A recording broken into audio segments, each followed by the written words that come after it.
Angas ng crib ng mga member ng Bahay Kubo Elite. Sila yung mga gulay na kasama sa kantang Bahay Kubo. Kaya naman ang mga outsiders at hindi kabilong sa club, bumibis mode. Parang silang mga lantang gulay dahil feeling nila hindi sila nagmamatter sa earth. At olat sa chance na sumikat. Kaya nagrally sila at nagbantang mag-aawol sa mga lutuing Pilipino.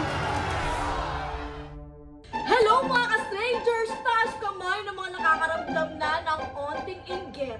Dahil feeling mo, yung ibang tao mas maraming ganap sa buhay kesa sa'yo. Para sa ating lahat, itong bagong kwento ko. Tayo na nag-e-effort na tumambling-tambling, kumain ng bobo, lumakad sa apoy, para lang may content sa social media na dadalawa lang naman ang like. Ikaw at yung mama mo na pinilit mo pa. Ito ang for the gulay na formang matamlay.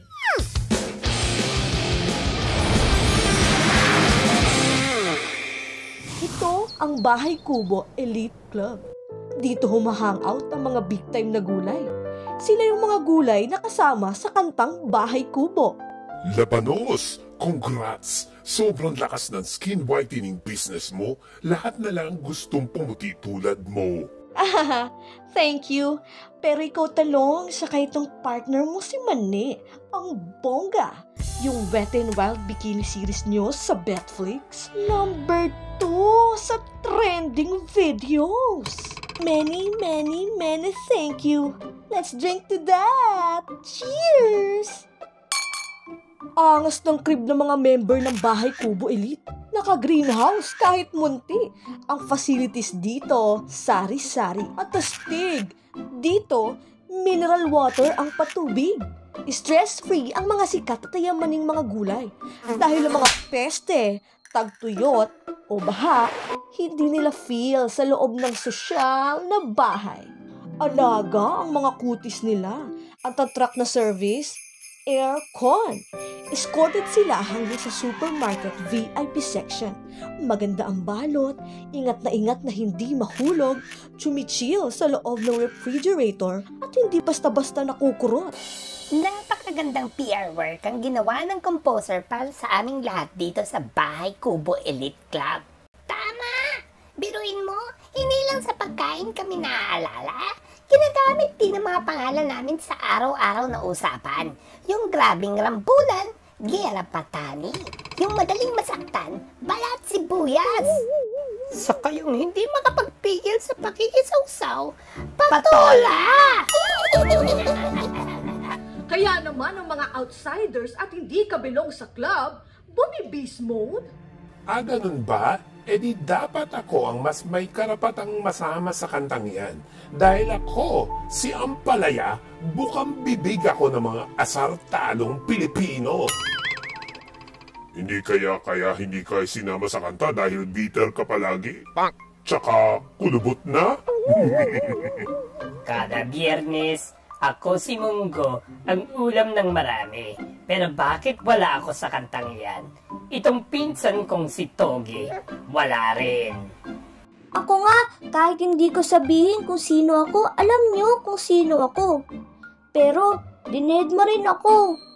Tsaka, bakit nga ganun ang title ng kanta? Hindi naman parte ng kubo ang nasa lyrics. Dapat, Bahay Gulay o kaya Gulay Kubo o kaya Gulay Garden ang title. Parang silang mga lantang gulay dahil feeling nila hindi sila nagmamatter sa earth. At olat sa chance na sumikat. Kaya nagrally sila at nagbantang mag-aawol sa mga lutuing Pilipino. Oh no! Anong lasa ng pinakbit kung wala sila okra at tampalaya? Paano na lang ang chop suey kung wala sila cauliflower at carrot? Ayoko ng bulalo na walang repolyo! Para hindi ako mabitin sa mga favorite ulam ko, nakialam na ako sa problema at nagpatawag ako ng composer. Yung vegetarian syempre, para mas maintindihan ng mga gulay at para sumulat ng dagdag na lyrics sa pinagtatalunang kanta. Para makakuha ng inspirasyon, kinilala ng composer ang mga islap soil na gulay na may hinaing. Tapos, sinulat niya isa-isa ang mga pangalan nila para wala siyang makalimutan.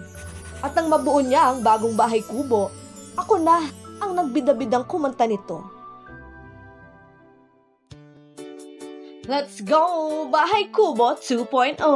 Bahay Kubo, kahit munti, ang halaman doon ay sari-sari, singkamas at talong, sigarilyas at mani, sitaw, bataw, patani, kundol, patola, upot, kalabasa, at saka meron pa labanos, mustasa, sibuyas, kamatis, bawang at luya.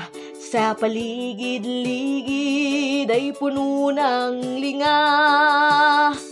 O ayan, para dun sa mga hindi nakasama sa original song, hindi na kayo OP dito. Para di na magtampo ang mga gulay na ito, pinasulat ko na ang bagong bahay kubo.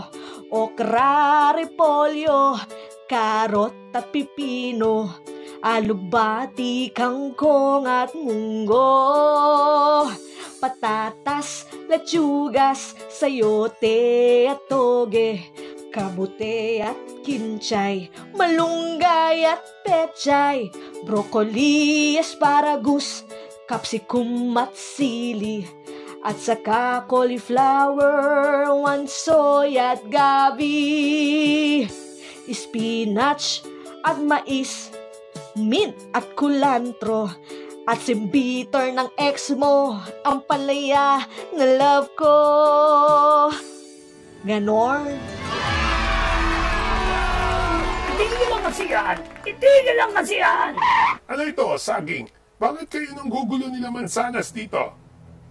Akala ko ba puro gulay ang kasama sa bahay kubo? Bakit nandyan si Kamatis? Ha? Dapat tanggalin niya yan sa kanta.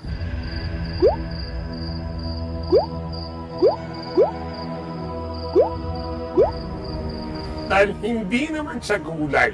Prutas siya! No? Bakit ganun?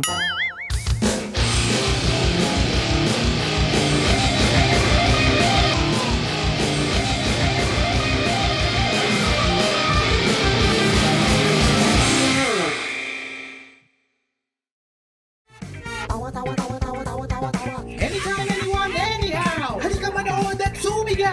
Anywhere in the world, everybody in the house.